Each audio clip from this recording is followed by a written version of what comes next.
Boa noite. Já falo com vocês. Espera aí que eu tenho que fixar um comentário que vai dizer o assunto de hoje.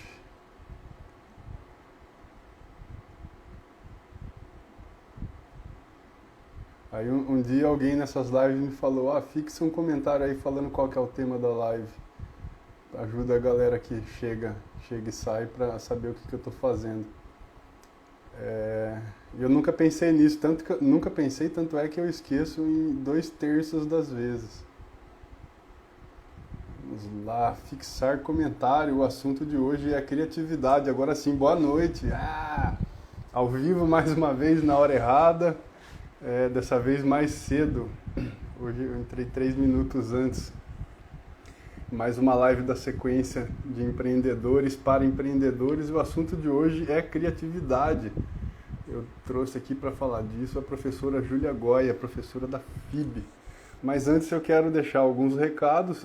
Por falar em criatividade, eu estou criativizando, eu estou criando uma forma de tirar sarro de mim mesmo, porque no domingo eu revelei a próxima sequência de convidados da live e 2 desses convidados estão sinalizados como personagens de fevereiro. Cara, fevereiro já foi, mano. Ó, Ricardo Rocha, grande abraço, Ricardo Rocha.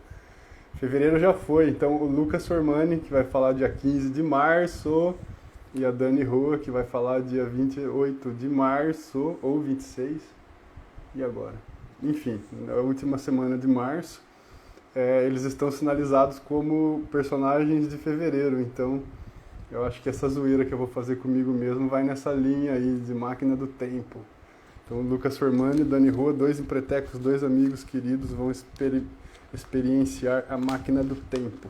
E essa sequência próxima tem, além do Lucas e da Dani, tem a Ionei Scotelari. Hoje tem um movimento muito interessante aí, que é o movimento Girls in Tech, garotas na tecnologia. A Ionei está nessa vida desde 98, então ela vai falar como é que é ser mulher e trabalhar na tecnologia. Muito antes, inclusive, de fortalecer esse movimento nas redes sociais. E abril é um mês muito legal, muito especial, porque eu vou trazer uma sequência aqui de membros do BNI. Então tem a doutora Fernanda Kampreger, acho que é assim que pronuncia o nome dela, um nome alemão, eu vou confirmar para pronunciar certo, pelo menos o dia que ela vier aqui. A doutora Fernanda vai falar sobre LGPD e também sobre o BNI, óbvio. E tem a doutora Fabiola Malozzi também, especialista em comunicação não violenta. Elas duas, além dos 2 DECs, dos 2 diretores de área, Reinaldo Luckman e Alessandra Paulino.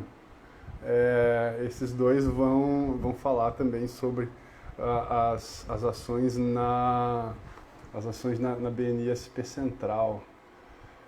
Júlia está por aí, vamos lá? Assim que você quiser, pode pedir para participar aí. Se deixar eu aqui, eu vou ficar falando besteira a noite inteira.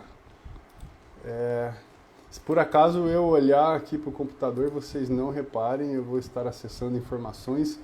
O assunto de hoje é muito da hora e é legal porque é um assunto que sofre até um certo preconceito, né? A hora que a Júlia entrar, ela vai me ajudar com isso.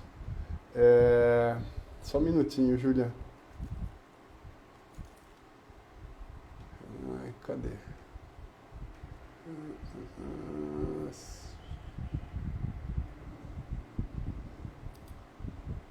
Só um minutinho. Pronto. Pronto, Júlia, pode pedir para acessar de novo. Todo bom influencer tem haters, né, cara? Eu tô esperando você para entrar aqui e o hater meu fica pedindo para participar da live. Cara, vai tomar no cu, velho. Falta do que fazer do caralho. Então, o cara tá bloqueado em todas as minhas redes sociais. Não sei como que ele entrou aqui no Instagram. E aí tá querendo participar da live. Não vai. Vamos lá, Júlia, a hora que você quiser. Não? Deixa eu ver ela aqui. Ai.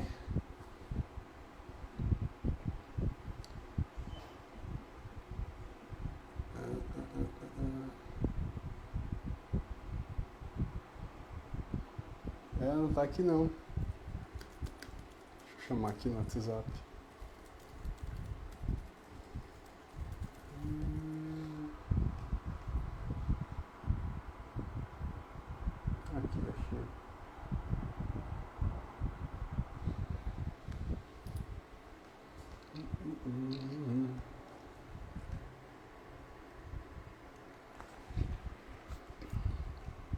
Enquanto a Júlia não chega, eu vou falar um pouco de um curso que eu fiz em... Salve, Tófano, grande abraço, saudade de você.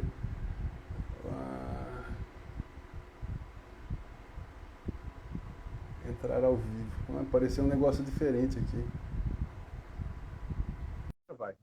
Eu fiz um curso em maio de 2020, no meio da pandemia, sobre reaprendizagem criativa. É um curso da Keep Learning School que ensina que para aprender você tem que desaprender. Aê, Júlia! Desculpa o contratempo, eu estava bloqueando um hater. Não tem problema. Não se contenta em me aporrinhar no meu círculo de empresários de networking, do qual ele está banido. Ele não se contenta em aporrinhar no meu WhatsApp, do qual ele está bloqueado, e mandar pessoas me aporrinhar por ele, porque ele está bloqueado. Ele vem aqui pedir para participar da live. Mano, é muito cara de pau, velho. Ah, não. Olha, tem uma teoria que se você tem hater, quer dizer que você está fazendo alguma coisa certa. Sim. Mas é uma teoria, né? Eu tenho vários haters. Alguns são mais caras de pau do que os outros. Eu tenho vários, graças a Deus.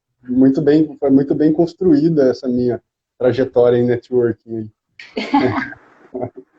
Bom, banido o hater, agora ele vai mandar a galera do círculo dele me encher o saco aqui, tenho certeza. Mas aí a gente ignora e boa. Pô, sujeito inconveniente, mano. Porra. Às vezes acontece. Eu tava falando do curso do Murilo Gun, que eu comentei contigo, da Keep Learning School. Sim. Um dos mitos da criatividade que a gente vai desmistificar hoje é esse, né? A galera acha que criatividade é igual olho verde. Ou você nasce com olho verde, ou o resto é tudo artificial. Não, criatividade é ciência. Pois é, e o pessoal às vezes fala, né? Nossa, você tem o dom, você tem esse talento, né? Como se fosse realmente algo muito místico, né? Só que pelo contrário. Não, quem tem talento é Beethoven, Chaplin, os pobres mortais trabalham, estudam e se desenvolvem. Júlia, se apresente para a minha audiência, desde já agradeço aí aceitar o convite. Imagina. Bem, acho que a apresentação, assim, sem ser muito formal, né? Então, meu nome é Júlia, para quem não me conhece. Eu tenho duas regras aqui. É permitido falar palavrão, é preferencial falar palavrão. E a segunda regra só pode falar mal da direita e da esquerda juntos. Ah, entendi. É sempre um equilíbrio. Se for falar de político. O político só entra perto pra falar. Então vamos lá. Se apresente. Bem, eu sou formada em design e atualmente eu dou aula na FIB, como o Cristiano comentou, né, no comecinho. E além disso eu tenho uma marca autoral, que é o @ né, que estamos aqui, que é o Juju à Mão. Então, eu vivo aí nessa vida de empreendedora pai do Cris com 3 empregos. Empreendedora o quê? Pai do Cris. Que daí eu tô daquela série vai citar um seriado que eu não assisti. Que o pai dele tinha 3 empregos. Pode crer. É um seriado que eu não assisti. Todo mundo odeia o Cris. Olha, é engraçado, é interessante. Lógico que aqui no Brasil ele criou, assim, um fandom que até coitado do ator, né? Que, querendo ou não, acaba sofrendo com isso até hoje. Que o pessoal do Brasil amou de uma maneira essa série que até hoje, né? Passa, repassa, né? Eu acho que, vamos ver aí, daqui a alguns anos se vai superar aí a audiência do Chaves, né? Mas não sei. Acho que não. Esse seriado tem o Terry Crews. Tem. Ah, tá explicado. Se tem um cara que a gente boa no business é o Terry Crews, cara. O figura. É verdade. Mas vamos falar de criatividade, então. Criatividade, assim, a galera acha que ou é dona, você nasceu criativo, ou você é artista, você é criativo. Aliás, é o contrário, se você é criativo, você tem que ser artista. E aí, entre artistas, a gente coloca nas profissões também, né, inerentes aos artistas, arquiteto, músico, desenhista, projetista, caralho, a 4. Ou Sim. É coisa de maconha. Você fuma uma droga lá, toma um chá de cogumelo e a sinapse vai e você fica criativo. E, na verdade, normalmente é uma questão de expressão, né? A questão é que quando a gente fala de expressão, a gente, na verdade, está falando de comunicação. Então, se a gente está aqui conversando, tem várias palavras, por exemplo, que eu poderia estar usando, tem vários tons de voz, eu posso falar com a minha mão, eu posso não falar, ter a postura, né? Tem várias maneiras de eu comunicar. E daí, consequentemente, de eu me expressar. Né? Então, quando a gente pensa nesse treino da criatividade, né? Porque realmente não é talento, não é dom, não é algo que a gente nasce com isso, mas é algo que a gente realmente escolhe como e quando, o porquê a gente está fazendo aquele tipo de comunicação, aquele tipo de expressão, né? E daí a gente vai, então, pegando todo esse repertório, porque, vamos dizer, voltando aí o exemplo da fala, né? Então, se a gente tem um sotaque, por exemplo, ou se a nossa família fala muito com as mãos, ou inclusive se a gente é mais tímido e daí às vezes fica com o braço mais cruzado, né? Tudo isso são comunicações que vão mostrar ali a sua postura. Então são coisas que você vai construindo ao longo da vida. E a mesma coisa com criatividade, né? São coisas que, na verdade, às vezes, inclusive, a gente não sabe que está absorvendo, né? E daí eu acho que talvez o treino venha dessa parte, você ter essa consciência, né? Que você está absorvendo esse conhecimento e saber usar. Na fala, muitas vezes, quem não tem esse treino, né, também não sabe usar, mas se a gente treina, por exemplo, oratória, né, ou postura corporal e tudo mais, a gente começa a saber dizer o que é uma coisa mais natural pra gente, ou inclusive o que é mais direto, né, fazer alguns momentos que a gente sabe usar, né, nesse sentido. Tem uma fala do Carl Jung, que você citou aí, eu uso ela para tudo, ela é impressionantemente versátil, essa frase. Abre aspas, até você se tornar consciente ou inconsciente irá dirigir a sua vida e você vai chamar isso de destino. É bem isso, né? O cara tem lá uma criatividade por algum motivo e ele acha que é à toa, é instintivo e ele não sabe usar. Sim, exatamente. Porque é uma coisa que, às vezes, por exemplo, se a gente pega 2 irmãos ou uma família, né? Às vezes a gente, inclusive, fala, esse dom você pegou do seu pai, esse dom você pegou da sua mãe, né? E, na verdade, é de você naturalizar, às vezes, esses comportamentos, né? Então, às vezes, não é uma coisa que é genética, né? É algo que, na verdade, você naturalizou e, às vezes, a pessoa nem sabe que ela é criativa de tão natural que aquilo é para ela, o que é um problema. Porque daí, na hora que ela precisa usar, ela fica, às vezes, esperando esse momento de eureka, né? Que a real é que não existe. Legal. E você vai passar técnicas pra gente do meio pro fim da live, né? Agora a gente vai viajar um pouco. Viajar sem drogas. Eu tô tomando água. Eu Tô na água aqui, garrafinha. Água dá um barato também, a galera. Bebam água, pessoas. Eu gosto de... Você acredita em Deus, Júlia, ou você é da ciência? Eu acho que tem coisas que a ciência explica, a maioria delas, e daí quando a gente não consegue explicar, existe algo que a ciência ainda não consegue explicar. E depois que explicar... Né, depois que explicar, daí a gente começa a ver, mas querendo ou não, a gente ainda sempre vai ter algo a descobrir, a pesquisar, então esse algo também sempre vai existir. Legal. Essa pergunta é importante porque eu vou citar como exemplo de criatividade Deus ou a gravidade ou as forças do universo, você escolhe o que você achar que deve aí. Se não fosse a criatividade, nós seríamos até hoje poeiras de nêutrons. E aí, um elemento importante que você falou aí sobre repertório, né, sobre acessar o repertório, a questão mais importante disso, eu acho que é a diversidade. Então, explodiu tudo lá, a gravidade ou Deus, ou quem quer que seja, providenciou 4 bilhões e 500 milhões de anos de coincidências, né, para quem não acredita em Deus, são coincidências, são acidentes evolutivos, e combinando elementos, cá estamos nós.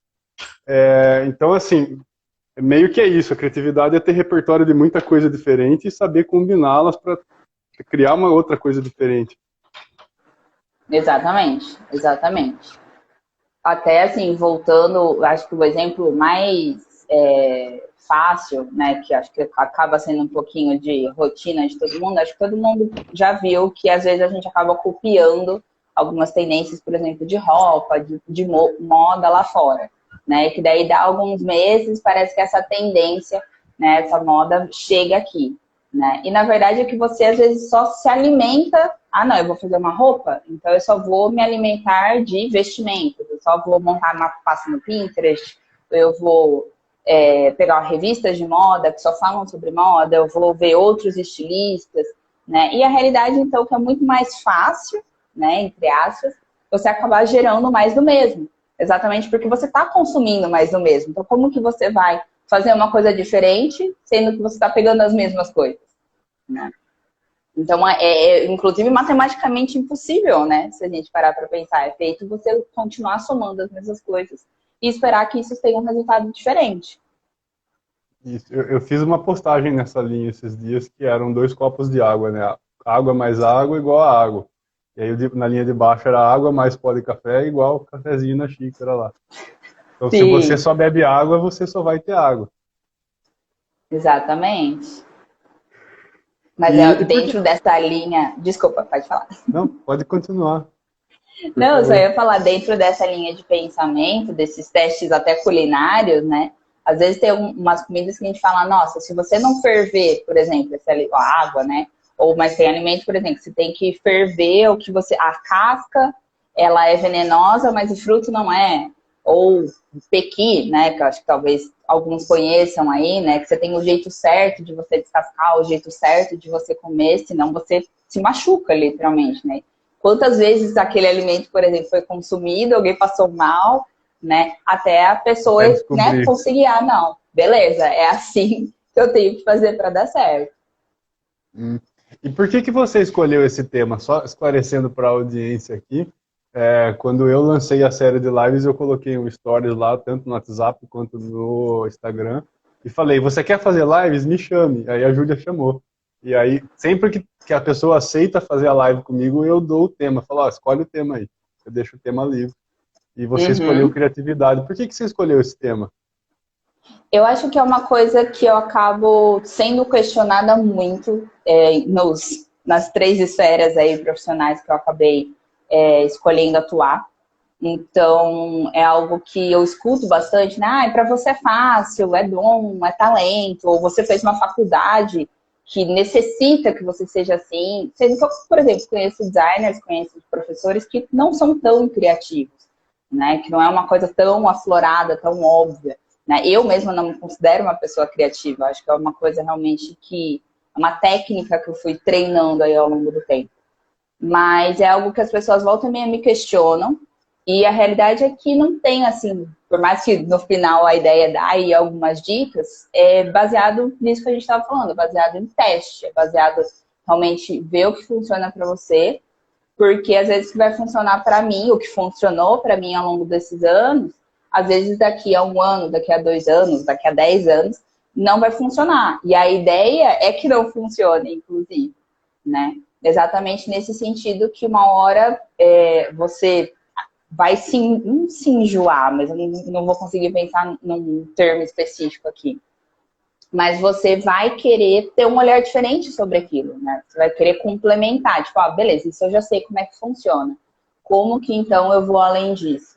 E eu acho que querendo ou não, né, quando eu vi o negócio da live, tipo, eu nunca fiz. Como que vai? Como que funciona? Também foi uma maneira de estar saindo da zona de conforto. Né? Então, de estar aplicando a minha metodologia que está funcionando para mim agora, de aumentar essa criatividade, de aumentar essas conexões. Você falou em zona de conforto. Essa galera da live, mais da metade, sem dúvida, são pessoas que não fazem parte do meu círculo. O ano passado, na primeira temporada, eu chamei só a minha panela. Falei, vamos lá fazer live. Então eu estava à vontade, absolutamente à vontade com todos. Essa não, então essa eu tive que abrir várias calças, conhecer as pessoas, para não ser surpreendido, não surpreender ninguém. Então, assim, é um jeito de sair da minha zona de conforto. E quando as pessoas falam, nada acontece na zona de conforto, parece clichêzão, mas é sobre isso que a gente estava falando, né? A zona de conforto é um copo d'água mais outro copo d'água. É tudo que você já tem. Você já sabe o que vai acontecer. Então, isso é algo que eu me impus. Falei, não, essa temporada eu vou abrir aqui, vou ver quem que aparece. Se não aparecer, eu vou convidar. Cara, deu tão certo, mas tão certo. Apareceu aqui querendo fazer live comigo a Camila Santos, do CX Customer. É uma gigante do mundo de Customer Experience. Hoje eu agendei uma live com a Bárbara Maziero, dona da Pipe Drive. Cara, tá dando muito certo isso. Sim, com vou começar a ficar certeza. mais Só vai aumentando. ousado. Começar a ficar mais ousado.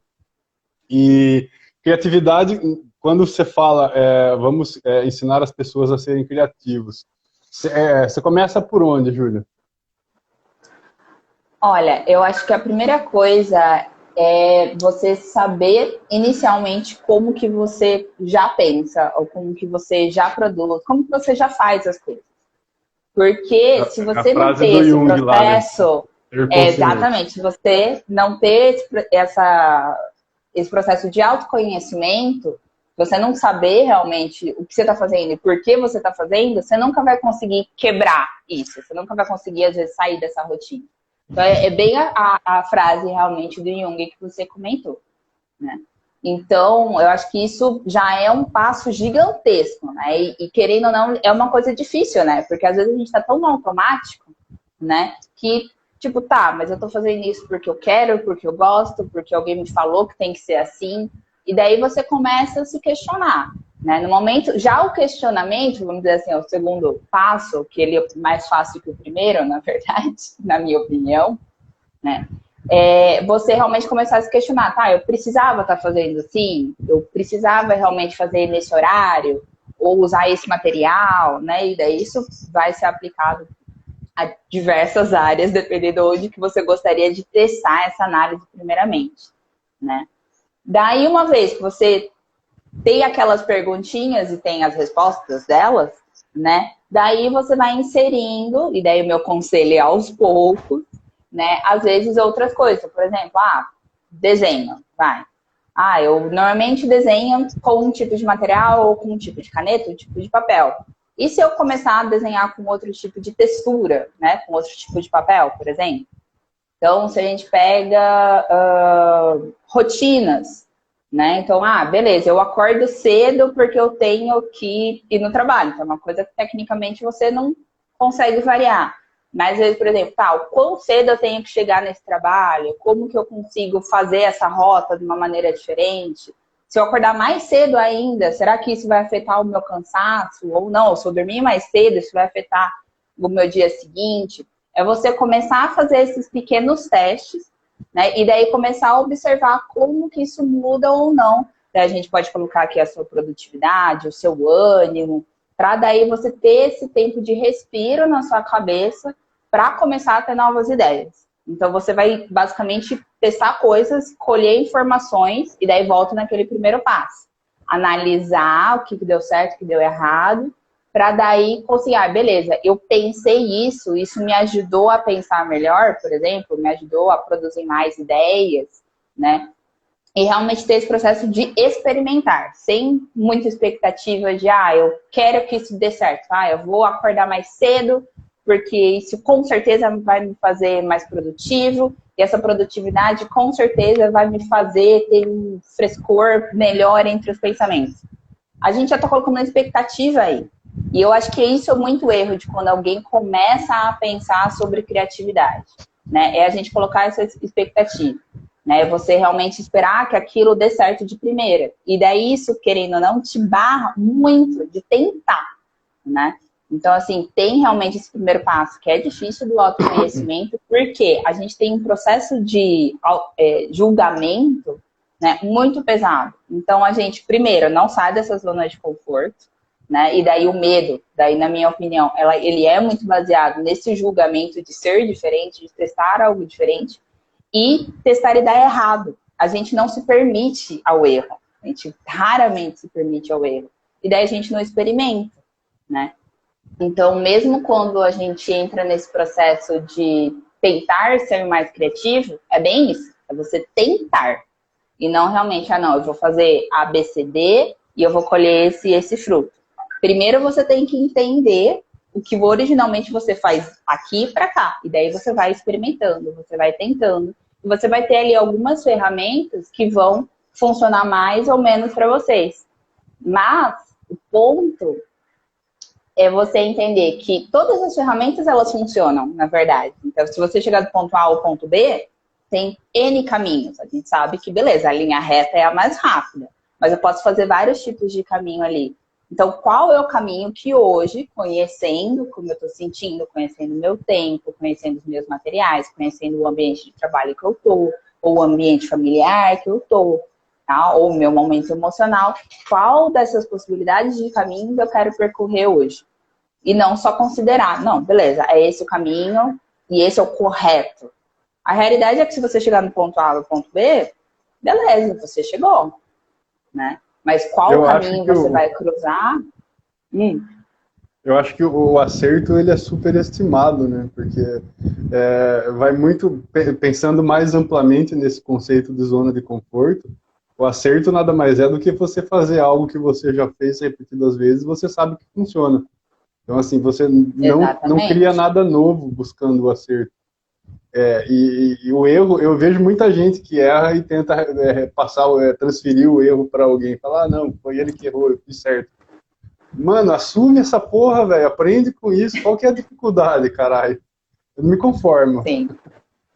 Eu acho que não só aprender com o erro, mas quando a gente começa a falar nesse processo de experimentação, e daí é uma coisa que é difícil, inclusive para mim, é você aprender com o processo. Então, fica um pouco mais prático, se a gente fala assim, de dicas, né? De você chegar até lá, de você errar de fato. Mas se você não tem nem a expectativa, nem do erro, nem do acerto, você começa a focar no como fazer aquilo, né? Nesse processo. E de repente você acaba descobrindo uma outra coisa que não tinha nada a ver com a ideia original. Exatamente. É bem isso. Aí, só pra galera que vai ver ou tá vendo essa live agora saber, a Coca-Cola foi um erro, foi uma receita errada. Pesquisem no Google a história da Coca-Cola, é um erro de alguns trilhões de dólares. Então, é esse o risco que vocês correm se permitindo errar. Eu até esqueci o que eu ia perguntar aqui. Ah, sim, o problema. Outra coisa que eu acho que é mal avaliada. Então, do mesmo jeito que as pessoas transferem os erros, elas transferem o problema. Ou tem uma displicência na avaliação do problema. E na minha opinião, no meu ver, o problema ele é a base de tudo. O problema é a pergunta, né? O que move a humanidade são as perguntas. E isso eu devo ao mundo das startups. Às vezes eu xingo a galera de startup lá com os nominhos bonitinhos, cheio de 9 horas. Eu falo, mano, fala direito, caralho. Mas a startup está deixando clara a importância do problema. Então temos problemas milionários hoje. Um exemplo que eu sempre dou quando eu falo de problema. Então qual é o problema? Você precisa ir do ponto A para o ponto B de carro, você não tem carro, e você vai até um lugar onde tem um carro te esperando, e o cara vai atrasar, ele vai te atender mal, e ele vai cobrar muito caro por isso, se ele for. Esse é o problema. Aí vai lá o maluco e fala, mano, e se eu criar um aplicativo que qualquer um pode se cadastrar, ir lá buscar esse doido, levar para outro lugar e pegar dinheiro? Esse é um problema. Sim. E é bem isso, né? Porque assim, beleza, hoje a gente tem, né, problemas a partir da solução. E é normal isso, é um processo completamente normal.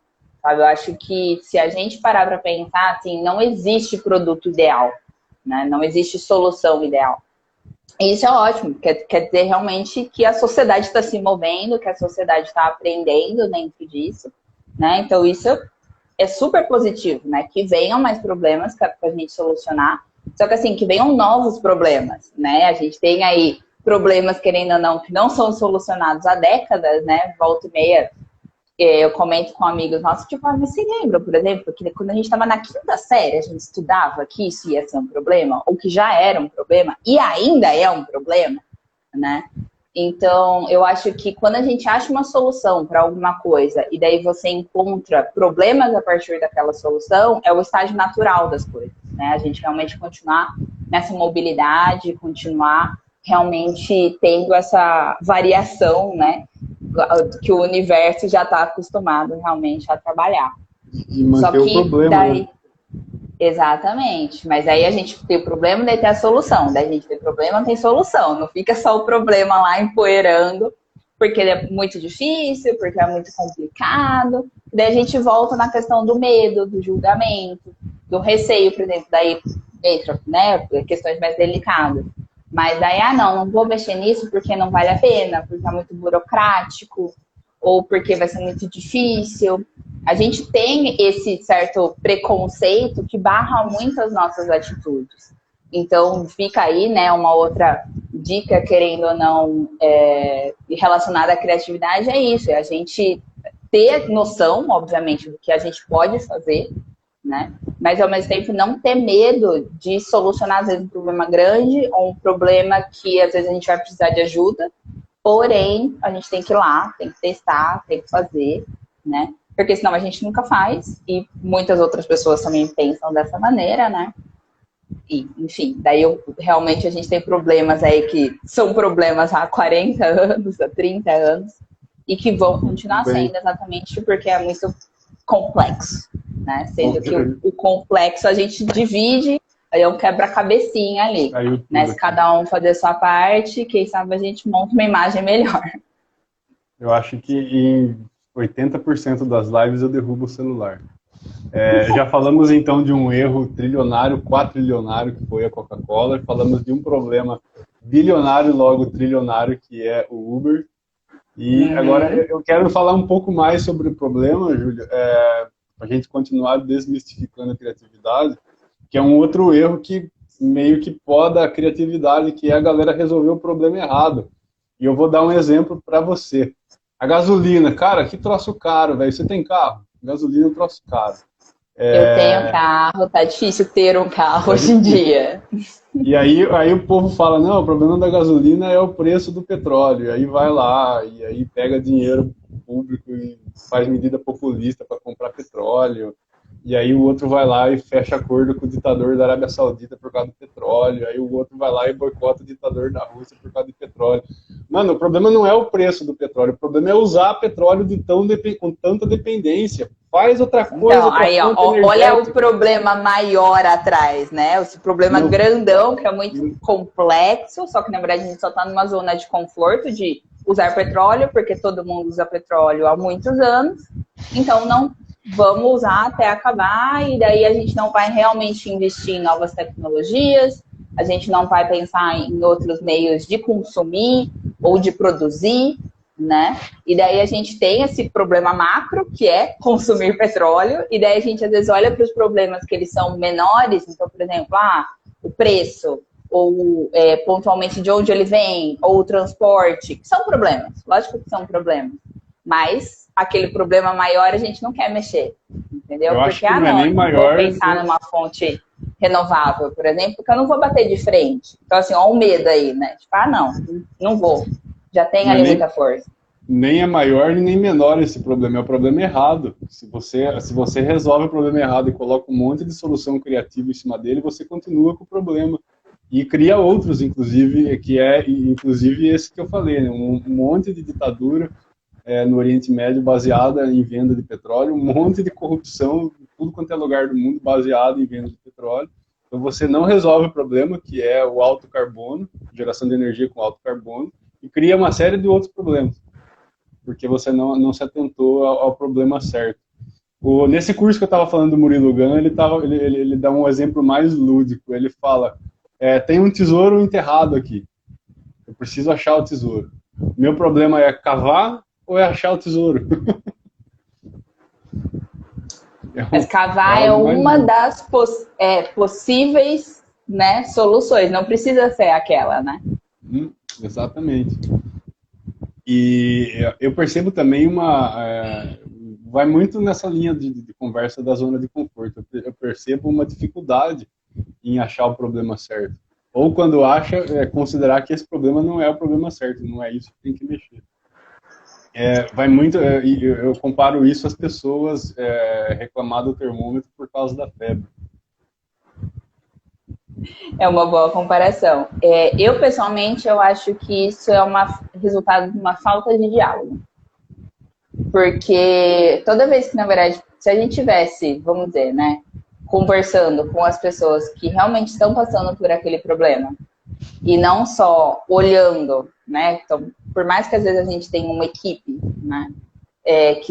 Às vezes pode ser de especialistas, enfim, é um olhar muito enviesado, querendo ou não. Então, se é uma equipe, por exemplo, ela está contratada para ter um produto, para gerar um produto. E às vezes, se você for conversar com as pessoas que estão tendo aquele problema, elas não querem um produto físico, elas querem qualquer outra coisa.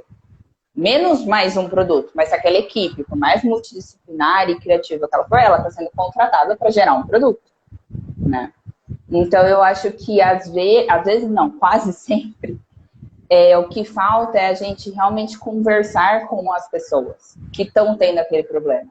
E é um processo que às vezes pode demorar, e daí é complexo por causa da comunicação, por causa da interpretação, né? Inclusive é isso que a gente está vendo, por que as soft skills, né, querendo ou não, estão bombando, por que esses conhecimentos estão sendo importantes? Porque as pessoas estão começando a entender que não dá mais realmente para não entender as pessoas, não trabalhar com as pessoas, não trabalhar para as pessoas, né? Que é o que a gente tecnicamente tem feito até agora. Sim, eu vejo de forma otimista isso. Eu sou capitalistão, eu acho o capitalismo maravilhoso e eu acho que ele acerta em 90% das vezes. E como é que isso está acontecendo agora? A cultura customer-centric, a cultura customer-centric ainda vai muito de encontro com essa necessidade de diálogo que você comentou aí. E aí eu vou falar de outro problema que foi resolvido com maestria. Por exemplo, pirataria. Os artistas estão falindo porque as pessoas não compram mais CDs. Vai lá e baixa os MP3 na internet. Aí alguém se ligou em perguntar, cara, será que o cara não quer pagar ou ele quer simplesmente ouvir no computador ou no celular? Então, assim, foram perguntar para as pessoas, viu, por que você não compra o CD? Ah, não, eu ponho aqui no meu iPod e ouço música. Ah, e se a gente vender no iPod? Então, assim, inclusive eu fiz uma matéria sobre a economia de recorrência, né, que tem tudo a ver com o Customer Center, e a pirataria praticamente zerou nas gravadoras, no cinema, e aumentou, tem crescimentos ali de 5% ao ano nessas duas frentes. E aí um camaradinha que era pobre, não era sarcasmo, mas um camaradinha que estava pobre porque estava sendo muito pirateado, falou, porra, e se eu parar de vender isso aqui como um CD e começar a vender uma assinatura disso? Então, as pessoas não querem comprar um CD, instalar aqui e usar o programa, eles querem fazer uma assinatura e o programa vem pronto. Então, esse cara zerou a pirataria dele e conseguiu 30 milhões de assinantes nessa gracinha. Nós estamos falando de Bill Gates. O Bill Gates zerou a pirataria dele. Não é mais pobre. Então, essas pessoas fizeram isso, né? Customer Centric. Olharam para o consumidor, o que esse cara está fazendo. Exatamente. Porque, e daí como que isso se conecta, né? Querendo ou não, como esse processo criativo, né? A gente, assim, nossa criação, nosso olhar, o jeito que a gente vê o mundo, o jeito que a gente trabalha, o jeito que a gente conversa, enfim, o jeito que a gente basicamente, a gente é. Ou seja, nós temos um olhar extremamente enviesado. A gente às vezes acha, não, sou cabeça aberta, tô sempre conversando com todo mundo e tal. Mas você tem um repertório próprio, isso é inegável. Esse repertório pode estar, obviamente, em expansão, mas você tem um pré-julgamento, você tem um repertório que já está ali nas suas caixinhas, né? Então, que você vai ter o olhar, e daí a resposta mais automática, né? Para aquela pergunta ou para aquele problema, né? Dentro desse seu repertório. Ou seja, vai ter um olhar muito enviesado. Então, às vezes, ter realmente essa conversa vai daí tirar dessa zona de conforto, né? De sair realmente, não, beleza. Eu não tinha pensado sobre isso. Ou eu tinha pensado sobre isso, mas eu não tinha pensado dentro dessa situação, né? E, lógico, pode ser, às vezes, uma reafirmação do que você já estava pensando, mas se for uma reafirmação é algo positivo. Quer dizer, beleza, essa pessoa tem um contexto de vida completamente diferente do meu, e isso ainda é um problema para ela, por exemplo. Sim, falar em preconceitos, eu tenho que confessar um aqui que eu achei engraçado. mas eu não arredei o pé dele. Eu estava inscrito num curso na quinta-feira à noite. E aí vai ter um evento em Bauru na quinta-feira à noite. Aí eu falei, caralho, e agora? Vou no curso? Vou fazer o curso ou vou no evento? E aí eu estava aqui no grupo do WhatsApp, o dono do curso confirmou, a presença de fulano que foi eliminado do Big Brother essa semana. Eu falei, beleza, tá decidido, vou no evento. Foda-se esse curso, não assisto o Big Brother, não conheço fulano, não quero nem saber dele. Então, esse é um preconceito. Não, beleza. Eu acho que assim, às vezes quando a gente fala de ser, né, de sair dessa zona de conforto e tal, é o que a gente estava falando. Assim, qual que é o primeiro passo? É saber o que você faz, saber como que você faz e ter consciência disso. Porque uma vez, por exemplo, que você sabe que você tem esse preconceito e que ali está o seu limite, respeita isso. Senão você vai ficar com raiva daquele processo e você vai se fechar para outras coisas que seriam positivas, que você poderia estar aprendendo. Entendeu? Então, por isso que esse primeiro passo de reconhecer o que você gosta, o que você não gosta, o que funciona, o que não funciona, porque imagina que você fosse num evento, você já ia aí, puta, chamaram o cara, que besteira, que coisa desagradável, tal. E às vezes iam ter outras pessoas que você poderia estar conversando, outras coisas que você poderia estar ali aprendendo, mas você ia estar lá, putz, mas, oi, na melhor das hipóteses seria um desconhecido para mim. E eu passo algumas vergonhas por causa disso também, cara. O ano passado também, numa aula sobre marketing, aí o palestrante colocou lá uma foto da Julieta, sei lá quem que é a criatura do Big Brother do ano passado. Que eu descobri quem era a criatura naquela aula. Aí colocou lá e falou, Guirado conhece essa mulher aqui, quem que é? Eu falei, cara, não tenho a menor ideia. É a virtual campeã do Big Brother. Eu falei, foda-se. E essa semana eu tava passando, quando eu vou levar a Alice na escola, eu passo na frente de uma loja de moda street, ali na Getúlio, tava tocando hip hop, ranquei um Shazam, falei, porra, hip hop é legal, né? Fui lá, peguei o Shazam, Hungria. Olha, o cara tem nome de um país governado por um ditador, que bosta. Aí o dono da loja falou, você gosta dessa banda? O vocalista vem aqui daqui a pouco. Falei, cara, se eu atropelar esse cara na rua, eu não sei quem é, velho. Mas a música é legal. Mas aí a gente tem toda uma gestão, né? Querendo ou não, né? Então, assim, algumas vergonhas que eu passo. Porque é engraçado quando a gente começa daí a aumentar, né? Para falar de marketing, para falar até de naming, né? Se a gente parar para pensar o nome da banda, o nome da pessoa, né? E daí, às vezes, uma marca pessoal, né? Como que daí, às vezes, a gente entra nesse processo de reconhecimento e daí estranhamento, né? Então, assim, quais que são as associações que você já tem na sua cabeça? O que seria, então, seria você o público-alvo? Daí, quando eu criei aquele nome, quando eu criei aquela música, será que eu pensei? Né? Será que eu realmente estava preparada para receber pessoas que tinham um conhecimento, por exemplo, que a Hungria era governada dessa maneira? Conhecimento geopolítico. Exatamente. E às vezes a pessoa, beleza, nem pensou nessa questão de marketing, de naming, de estratégia, porque é uma coisa que às vezes a gente não pensa mesmo, né? Principalmente que é uma coisa que aqui, pelo menos no Brasil, eu percebo que muita... Não, vou sair fazendo e depois, se der certo, eu ajeito. O que eu acho muito corajoso, de verdade. Eu acho que, assim, em maneira de você ser disruptivo, eu acho muito legal. Só que, ao mesmo tempo, as pessoas daí não param para ver o que está dando certo e o que está dando errado. Né? Então, assim, beleza, escolhi um nome bacana, as pessoas falam legal desse nome. Ou, não, tipo, as pessoas gostam mais da música, mas elas não sabem o nome da minha banda, por exemplo, não sabem o nome do vocalista, né? Que você tinha comentado. Né? Então, quais que são essas associações que a gente acaba fazendo? Né? E daí, se a gente não tem esse processo de análise, seja daí do nosso próprio negócio, né? Ou inclusive das pessoas que a gente está envolvendo, tipo, né, chamando para perto ou para longe, né? Em termos de negócio, a gente fica tipo, tá, para que lado que eu vou, então? O que vale a pena e o que não vale a pena? Então, assim, se eu consigo chegar do A a B, né, qual que é o melhor caminho nesse processo? Né? E isso pode ser realmente associando ou não a sua imagem, ou a sua marca, ou o seu gosto ou colocando seu dinheiro, né, em algumas coisas que você acredita ou não. E daí aumentando seu repertório, seu olhar mais para um lado ou mais para o outro. Legal. Falando de naming, na minha opinião, é mais difícil do que você criar uma expressão gráfica de algo, né? Criar um nome que represente.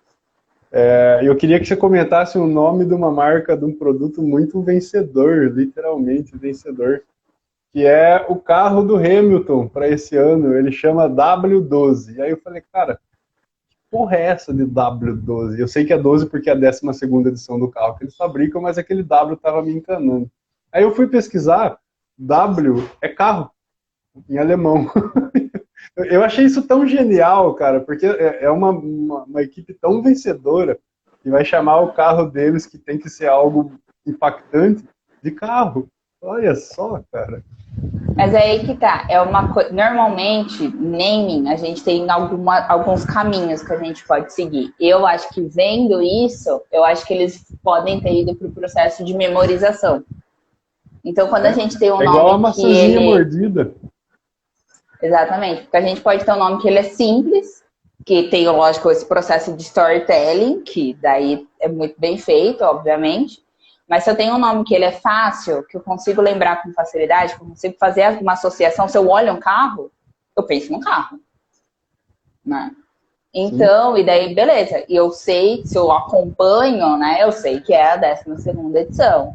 Ou se eu vou pesquisar rapidamente, por exemplo, o ano, eu sei que se eu pesquisar carro Hamilton 2022, vai logo aparecer a 12ª edição. Então, foi algumas conexões, novamente, né, que eles fizeram, afunilando esse repertório, inclusive. Né? Então, é uma coisa que ela é simples, que ela é fácil de guardar na memória, e que se eu for pesquisar como se escreve, ele volta nele mesmo. Então, eu reforço aquela lembrança. Eu acho interessante a intencionalidade, né? Porque para quem gosta de carro, no meu caso, você percebeu, esses carros de Fórmula 1, eles inventam os carros que a gente vai andar na rua daqui a um tempo. Por exemplo, hoje temos muitos carros com o câmbio borboleta, que você reduz e aumenta a marcha atrás do câmbio, que é uma invenção da Ferrari nos anos 90. Temos alguns carros, mais do que câmbio borboleta, tem o câmbio automático, que é uma tentativa de inventar uma máquina que fizesse a desaceleração e reaceleração igual a Ayrton Senna fazia nos anos 80. E a galera ficava tão impressionada com aquilo, falava, cara, eu vou fazer um robô que vai reproduzir isso.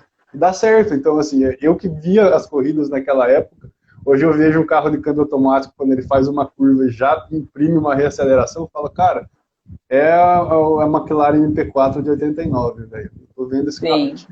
Então, assim, esses carros vão dar origem aos carros que a gente vai usar. E a Mercedes, eu quero crer que eles pensaram isso, né? Falaram, cara, aqui a gente fabrica carros. Como é que vai chamar o nosso carro? Carro. Eu achei genial. Eu nem gosto da Mercedes, eu torço pra McLaren. Olha, é provável. Eu acho que, assim, hoje em dia, se a gente produz coisas, né, gera conteúdo, inclusive, eu acho que a gente tem que fazer, assim, isso de uma maneira muito mais acessível possível, né? E daí, quando a gente passa por esse processo de simplificação e de memorização e daí de reforço daquela ideia, é uma das maneiras de tornar isso acessível, né? De você realmente deixar a sua comunicação mais clara, daí mais fácil, consequentemente, daí mais memorável e mais associativa. Sem dúvida. E aí, Júlia, eu não sei se você reparou, ao longo dessa live a gente desmembrou aqui, em tópicos, ainda falando algumas besteiras por meio, a gente desmembrou o processo criativo mais famoso que existe, que as pessoas fazem sem saber por quê, e como, e sem ter o que esperar, que é o brainstorm. Então, nós falamos de isolar o problema, nós falamos de pegar informações do repertório variadas e trazer para perto do problema para olhar tudo junto. Enfim, a gente descreveu o brainstorm aqui. Foi de propósito, tá? Eu queria que você falasse um pouco desse processo, porque hoje é comum, né, falar, precisamos inventar um nome, faz um brainstorm. Aí o cara começa a jogar coisa lá, você vai jogar fora 99%. Queria que você comentasse um pouco esse processo. E depois eu vou revelar como que eu ajudei um pessoal lá do Recife a criar um nome para uma clínica de idosos para eles? Cara, para mim, Júlia, o primeiro passo de brainstorming, na verdade, é fazer uma pesquisa ou de mercado, ou de público, ou realmente um briefing muito, muito, muito bem feito.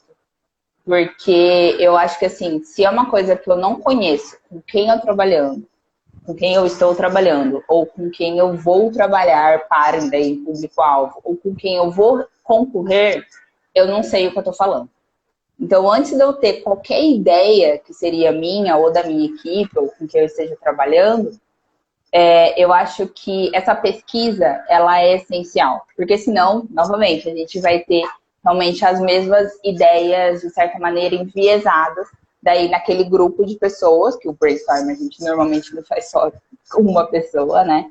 Mas sempre ter esse processo de conexão, e daí uma vez que você consegue se reunir, gerar algumas ideias, né? Daí algumas ideias de nome, algumas ideias do que seria a funcionalidade daquele produto, ou alguns slogans ou rabiscos, né, para aquela marca.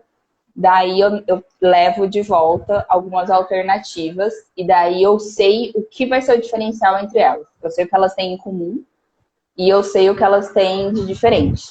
E que é impossível eu colocar uma na outra. Então, além, né, do que tem em comum, eu sei cada característica que eu quero para criar um diferencial ali dentro. Então, normalmente, quando eu faço esse processo de eliminação do brainstorming, eu já penso que tem que ter mais de uma opção, com certeza. Às vezes eu não chego a apresentar isso para o cliente, né? Mas eu sempre tenho essa, vamos dizer assim, esse leque, vamos dizer assim, até porque esse leque, ele tecnicamente me dá um embasamento de tipo, não é isso que eu quero atingir. Né? Então, assim, beleza, se eu optei seguir nessa linha, por exemplo, do desenvolvimento dessa identidade visual, eu não quero essas outras aqui, que funcionariam também em quesitos técnicos, em quesitos do que eu encontrei com o público, com o mercado, com o que o meu cliente deseja, né? Mas eu sei que eu não quero isso, porque se essas fossem as opções que eu queria seguir, eu estava trabalhando com uma delas. Né? Então, elas continuam servindo como referências para mim. Então, o meu brainstorm, pelo menos, nunca é uma coisa que ela é realmente excludente. Ele sempre serve como esse repertório de base, vamos dizer assim. Então, não é um repertório realmente, talvez até lembrando um pouco aí da metodologia de duplo diamante, do quesito de design thinking, né? De você sempre estar aumentando e diminuindo, né? O conteúdo que você vai estar trabalhando. Mas eu acho que o brainstorming, hoje em dia, às vezes, inclusive, como é apresentado em empresa, como é apresentado como metodologia, é tipo, junta as ideias aí, né? Então, coloca um grupo de pessoas, vai jogando livre, o que eu acho perfeito. Eu acho que é esse quesito da liberdade de você se expressar, de você dar ideia, de você não ter medo de dar ideia errada, porque a ideia, inclusive, é dar ideias erradas, né? Para daí, a partir das coisas mais malucas, a gente conseguir sair da caixinha, né? Que é baseado realmente nesse processo de não ter resposta errada, né?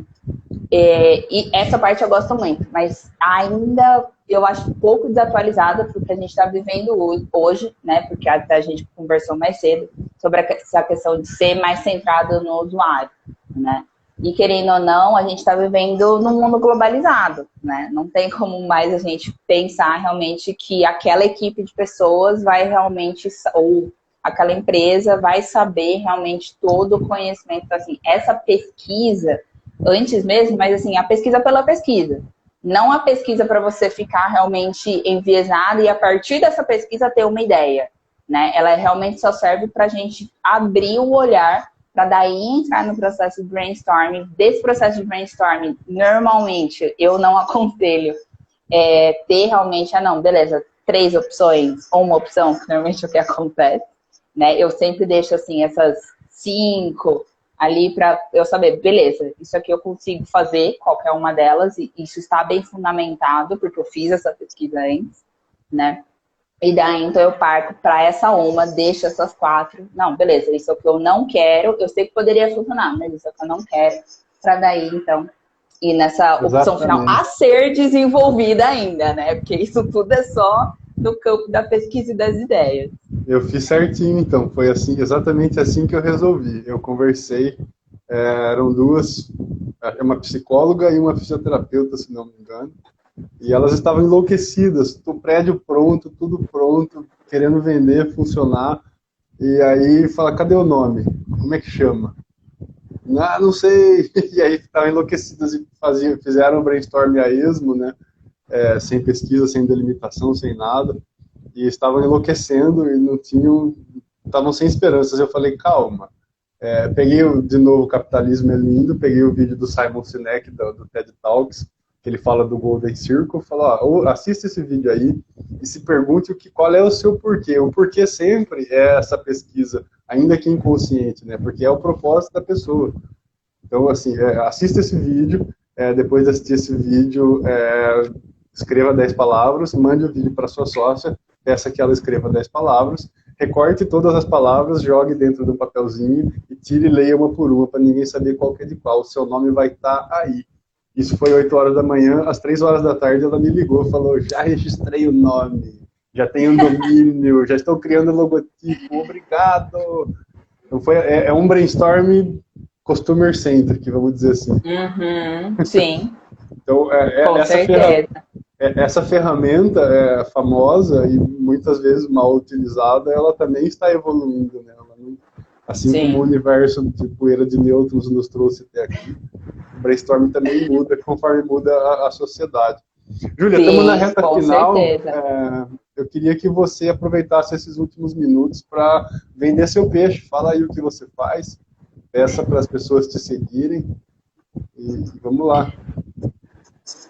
Bem, basicamente, né, falando aí do Juju à mão, que é onde eu acabo, acho que, exercendo de uma maneira um pouco mais prática esse processo criativo, né, seja criando coleções, ou seja, literalmente adaptando a ideia, o pensamento, o desejo das pessoas, no caso, em bordados. Né? É uma marca que, na verdade, está fazendo aniversário aí de 5 aninhos esse mês, né? É uma marca que, na verdade, ela veio dessa análise realmente do que seria eu como mulher, o que me fez pensar assim, desse repertório de construção, né? E hoje em dia eu comecei, então, daí a pensar e me expressar em bordados, em linhas, né? E daí conseguir trazer outras pessoas, né, para também se sentirem expressadas, né, ou representadas também nesses produtos. Tudo é feito com muito carinho, com muito afeto, com muito cuidado, porque eu acho que esse processo realmente de foco no usuário é uma coisa que é íntegro ao meu lado designer, não tem como realmente eu pensar e projetar de uma outra maneira, né? Então, estamos aí sempre tentando trazer isso, desmistificar esse processo da criação, principalmente da criação artesanal. Eu acho que eu consigo fazer um pouco isso dentro do projeto Crisálida, que é um projeto que a gente capacita grupos de mulheres desde o ano passado, em abril faz 1 ano já, com técnicas artesanais, então realmente empoderando elas, que elas também podem ser criativas, que elas também podem criar os produtos, elas não precisam só ficar copiando, né, que artesanato não é só uma coisinha bobinha e fácil que todo mundo faz, elas podem sim projetar dentro disso e daí, tecnicamente, né, ter uma fonte de renda a partir disso. Acho que, resumidamente, é isso que atualmente eu trabalho. E você não faz mais nada? Não, aliás, eu faço, né? Assim, a gente tem, assim, esse processo que, assim, o que é óbvio, né? Ela é cria, ela é borda, ela é terzela, acho que ela é criativa, né? Mas eu acho que, de uma maneira mais prática, é onde eu acabo aplicando com mais flexibilidade, né? Esse processo de criatividade, mas onde eu acabo tendo que realmente ensinar isso, né? É nas aulas que eu ministro na FIB, né? E daí nos freelas que a gente acaba pegando aí pelo caminho, né? Então, a minha especialização é em branding, é em naming, é em construção de identidades visuais, né? Em gestão de marcas, de fato, exatamente porque eu tenho noção que esse repertório de todos esses pontos de contato, e eu sou apaixonada por isso, de entender realmente como que as pessoas veem aquele objeto, veem aquela marca, veem aquela identidade. Não, então é uma experimentação muito gostosa fazer essas análises de gestão, né? e pegar tudo isso e levar para dentro da faculdade, né? Porque, querendo ou não, o nosso sistema de ensino, ele acaba sendo ainda bem Revolução Engessado, Industrial, né? Bem século XVIII, tijolo né? no another brick in the wall. Exatamente. E daí onde a gente às vezes acaba enfrentando um pouco mais de dificuldade, mas eu tenho sorte, querendo ou não, nas instituições, né, que eu já ministrei aula, sempre tinha um pouco de flexibilidade para eu tentar coisas novas e deixar os alunos errarem, né? Até brinco com eles, principalmente alunos de primeiro ano, é muito engraçado, porque eles entram já falando, professora, eu acho que eu entreguei o trabalho errado, fui mal na prova. Eu falei, gente, calma, trabalho é para vocês testarem, é para vocês experimentarem, nota é só uma consequência que daí no fim lá a gente vê como é que faz, como é que rola. Agora, neste trabalho, eu quero que você tente, eu quero que você entenda como que você pensa, de onde vem esse pensamento, como que você cria, né? Então, assim, a faculdade, querendo ou não, é um pouco para isso, não é para tirar nota, pelo amor de Deus, né? 5 bolas é 10, né? O importante é a gente ter ali um processo de aprendizado e não tirar nota. Não adianta nada a gente tirar nota e no fim não levar nada para a vida. Perfeito, Júlia, parabéns. Obrigado por aceitar essa participação aqui. A live vai ficar salva, então você saindo daqui, eu vou apertar o xizinho lá, eu vou salvar na minha timeline e você pode e deve, por favor, faça download e use nos seus materiais aí e mande para quem você quiser. Obrigado. Com certeza. Obrigada eu, Cristiano. Espero aí ter sido um bate-papo legal para quem assistiu. E também fico à disposição do que estiver precisando. Tirando o maldito do meu hater querendo entrar na live antes de você, foi perfeita a noite. Acontece. Até mais. Até.